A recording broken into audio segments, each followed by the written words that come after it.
Chapter 2-Cognitive-Dissonance. Upon my departure from India at age 19, I left behind my core family members, my parents, my one older brother, and my 7-year-old sister. My eldest brother, Nalin, we called him Nanu, was already living in the United States. He was my parents' oldest surviving child at the time. He came to the United States in 1963, 3 years before I did. My ultimate destination during this journey to America was Houghton, Michigan, where I had enrolled as a student at Michigan Technological University, Michigan Tech. Houghton is a small town near northmost part of Michigan's Upper Peninsula. As you can imagine, the winter weather in Houghton is quite different from Bombay. It is known today as Mumbai. It was 90 degrees Fahrenheit in Bombay at the time of my departure. When I arrived in Houghton, it was 20 degrees below zero. It was extremely cold. It felt as if I had arrived in the coldest section of the North Pole. Just how cold was it, you ask? Well, it is a little-known fact that in those days, the doctors performed vasectomies outdoors without using anesthetics. I'm not kidding. In northern Michigan, if a man wanted to get a vasectomy, they used simple stopwatch. They would take you outside, tie your hands behind your back, and pull your pants down. Then, using a stopwatch, the doctor would wait exactly 5 minutes for the cold air to do its magic to your exposed jewels. After 5 minutes, boom, you are frozen. No more conception for you. When I arrived at Michigan Tech, the Christmas holiday break had not yet ended. Most of the students had gone home to enjoy the holidays with their families. Consequently, there were very few people around campus. The only place open was the little grocery store at the corner. I used to buy big bags of apples from this store. I love apples. To eat apples in Bombay was a luxury because they were so expensive. Once every January, my father, Papa, we called him, would go to Crawford Market and bring home a bag of red apples. He made a point to tell us how much he paid for them. I ate 3 to 5 apples every day. One day, these apples gave me so much gas that if he had pricked my stomach, I would have flown out the 4th floor window. One evening when I was sitting in my dorm room all by myself, I was sitting on a mattress on which I had been sleeping for the past few nights. I had never slept on a mattress until then. For a moment, I felt lucky. When I was in India, most of the family slept on the floor on a thin cotton blanket, except for my dad, who slept on a tiny wooden bed on a thin cotton blanket. On this particular evening, I had never felt so alone. There was nothing to do and there was nobody around. The silence in the room was deafening. I was lonely. I was missing everything and everyone back home. My mother, my father, my older brother, and my 7-year-old sister.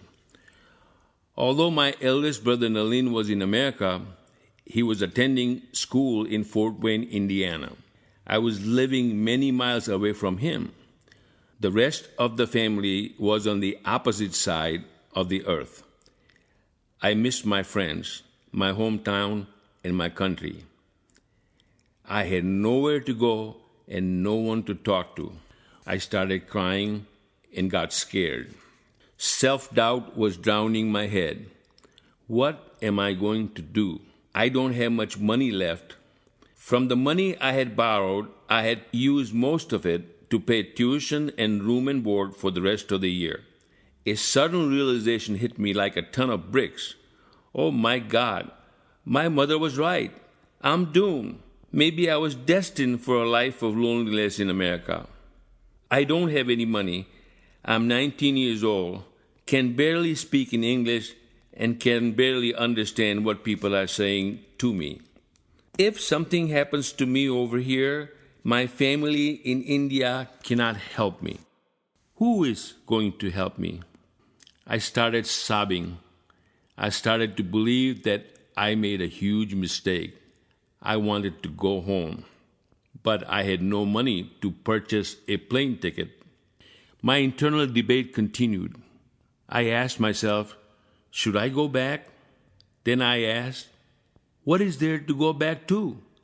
I began to think about the life I left behind in India. I grew up in a 15 by 20 foot room that was partitioned into 4 little segments.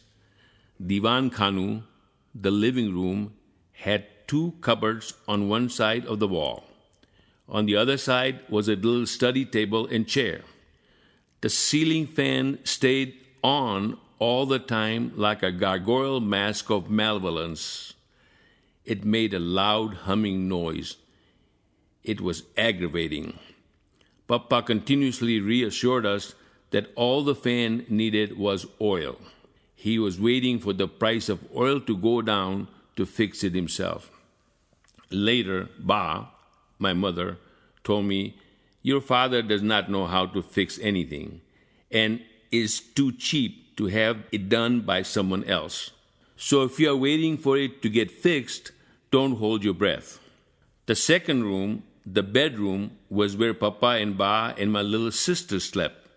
It had an outside window just like the living room and had metal bars with broken glass.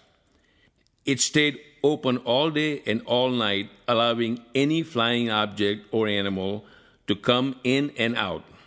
Leaning against the wall were a cupboard, Papa's wooden bed, and a knee-high dressing table with a mirror long enough for men to stand up and shave and for women to comb their long hair and apply makeup while sitting down. The third room, Rasodu, the kitchen, consisted of chulo, a U-shaped cooking stove made from clay, a matlu, red-colored clay pot of drinking water, and a hole on the floor for drainage. There was no dining table, chairs, knives, or forks. We all sat on the floor and ate with our right hands as my mother served freshly baked hot rotelis, tortillas, on chulo. The fourth room, the bathroom, was 3 foot by 6 foot long. We had to share an outside facility among the 3 other families for the number 2.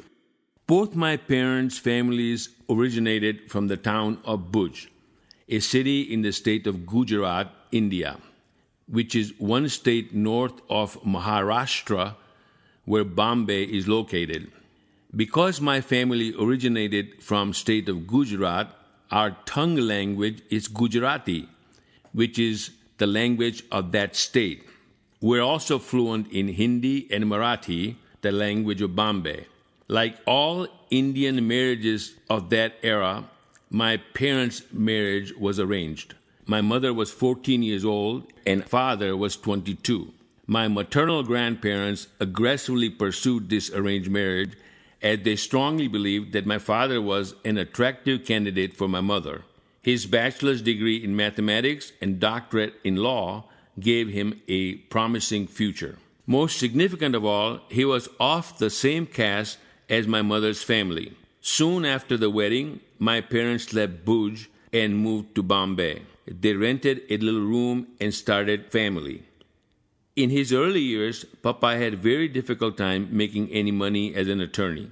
Eventually, he took a job as a prosecuting attorney and started his career at the very bottom of the professional food chain. My parents' first son, Dhiren, died of typhoid at the age of 3. Their next son, Nalin, survived, but the third child, a daughter named Hona, died of malaria when she was 11 months old. The next born was my brother Kiran, and 18 months after that, yours truly. My sister Riddhi arrived in this world 12 years after me. In the little place that housed my parents and their 4 surviving children, everything had to be rationed. I remember the days when my 2 brothers and I had to take turns each morning to hold my papa's spot in a food rationing line. While we waited in the line, Papa brought vegetables at the nearby market. The quotas for rice, wheat, gasoline, and sugar were determined based on the number of members in the household. After he made these purchases, we would help Papa carry the stuff home. The loss of 2 children, living in poor conditions, not being able to afford health care, and continuous health issues with my mother and my siblings had shaped my parents into who they were. Circumstances had made both of them very frugal, scared, and pessimistic. The household was on a very tight budget. Save, save, save, said my dad. Your ticket out of poverty is education. I want you children to become doctors, lawyers, engineers, something professional where you will always have a job. Something that always will be in demand, something relevant. So after reflecting on times from my childhood, I came back to the same questions. Should I return home? Should I go back? On the other hand, do I stay? I began to answer these questions on my own. Go back to what? How? At this point, I do not have the money to go back. Even if I had the money, what am I going back to? To the same 15-foot by 20-foot room we called home? Furthermore, the money that my father gave me for my plane ticket was his life savings. By giving up and not even trying to make this work, I would break his heart. Moreover, they will tell everyone that I cried for my mama and came running home. I cannot let that happen. It will not happen. Here, my friends, I learned my first lesson. Never act like a victim. After spending countless hours in my dorm room, feeling sorry for myself, and obsessively worrying about events that might not even occur, I consciously decided that I would take control of my destiny and make the best of whatever life offered me. It is easy to wonder in hindsight whether you made the right decision. Sometimes you have to make a decision and then make the decision right. In my case, at 19 years old, I had already made the decision to come to America. Now I'm going to have to make the decision right. Returning home in defeat was not an option. I became determined to prove that I made the right decision in coming to the United States. After considering the alternative, I knew that I had picked the option to achieve my ultimate life goals. Although I could foresee challenging times ahead, I knew I needed to work hard to get my education and secure full-time employment. This would involve taking full advantage of every opportunity this country had to offer. It would also involve asking for guidance from my higher power. I then decided to take control, hold my head high, and refuse to play the victim. Aha! So what have we learned? 1, if it is to be, it is up to me. And 2, sometimes you have to make the right decision, and sometimes you have to make the decision right.